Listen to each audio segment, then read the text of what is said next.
course, I know it too because I bring these cameras around, and people say, "Oh no, we can't have cameras because people are so deeply hurt and traumatized, and they need a space of trust and all that stuff, you know." And okay, they do, you know. But I mean, that's a belief system that we're actually saying, okay, number one, we're all seekers. Number two, we're all traumatized, you know. And whatever's going to come out of that, the satsang is never going to go anywhere, you know. Let's clarify something. Let's talk about the shock energy and see what, you know. Okay, let's clarify something of what you were speaking about. Okay.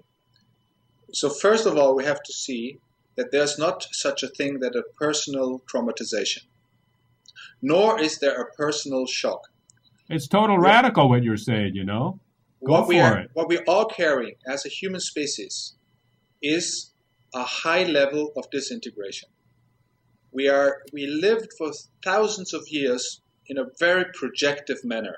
We were all projecting our powers outside and became victims of each other, fighting against each other and killing each other.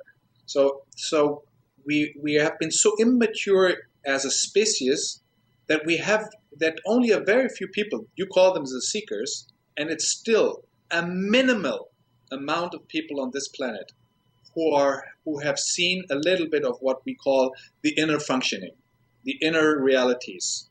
And I'm not speaking about blue lights in the head and all the spiritual stuff. I'm not speaking about this at all. I'm not interested in that.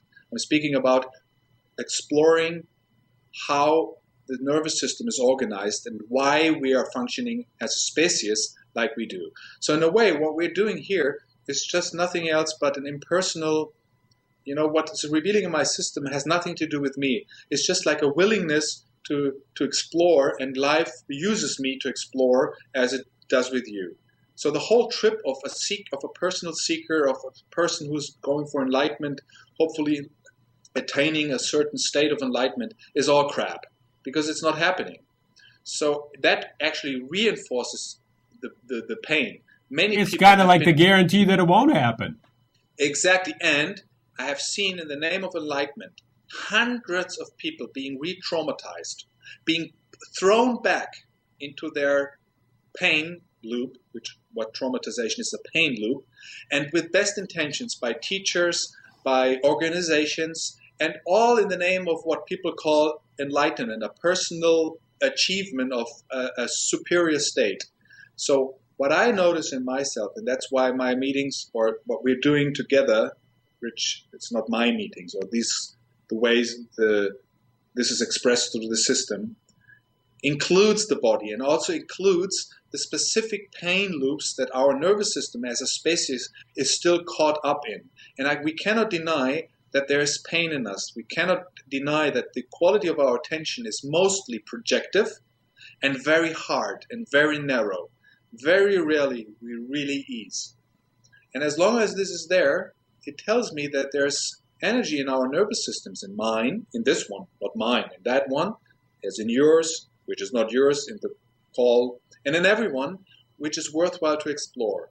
So knowing of being space is valuable. But if we don't include the humanness, if we don't include the tissue, the manifestation, this body, which carries the information of pain, which carries the information of hundreds, thousands of years of human development, we are going to end up in a philosophy. We're going to end up in another spiritual loop that reinforces the pain instead of releasing and healing the disintegration or transforming the disintegration. I don't want to use the word healing. Transforms the disintegration.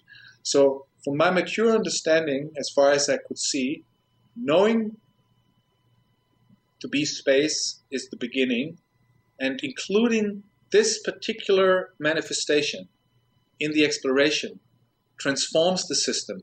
And it's not transforming it individually, because what I know, whatever happens in me, every release of tension, you will feel.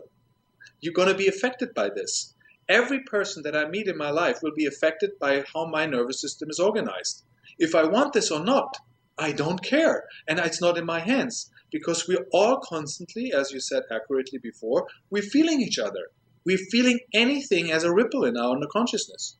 So if we meet a person who is not in ease and in peace with him or herself, we're going to feel this, isn't it? So we can put it on them, but it doesn't matter, because we feel them as our own experience, and suddenly we feel the ripple, we feel the pain, We feel their pain. We are genuinely compassionate beings. That's our nature. Compassion means feeling with.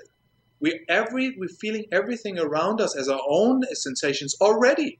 So how can we possibly separate ourselves from pain? It's not my pain. It's not your pain. It's the pain of humanity that we're experiencing.